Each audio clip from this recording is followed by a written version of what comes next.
Najmuddin YouTube channel को आप लोग ढेर सारा प्यार दीजिए। भैया जी बहुत अच्छे अच्छे ब्लॉग बनाते हैं, फिल्म लाइन की हर जानकारी।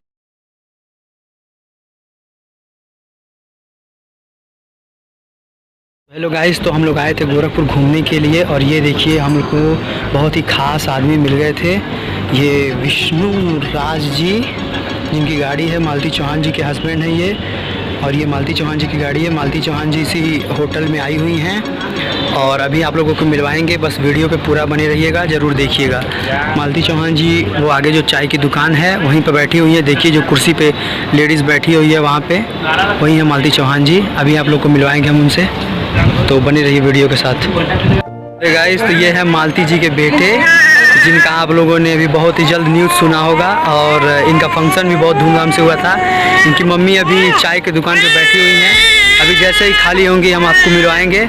बस बने रहिए। ओए बच्चे गोवर्धन, घुसी बका। सो गाइस, तो ये मालती जी हैं। और ये हेलो दोस्तों, नजमुद्दीन यूट्यूब चैनल को आप लोग ढेर सारा प्यार दीजिए। भैया जी बहुत अच्छे अच्छे ब्लॉग बनाते हैं, फिल्म लाइन की हर जानकारी देते हैं, अपनी पर्सनल लाइफ की देते हैं। तो प्लीज़ इनके चैनल को आप लोग सपोर्ट करिए और ढेर सारा प्यार दीजिए। मिलते हैं अगली वीडियो, तब तक के लिए।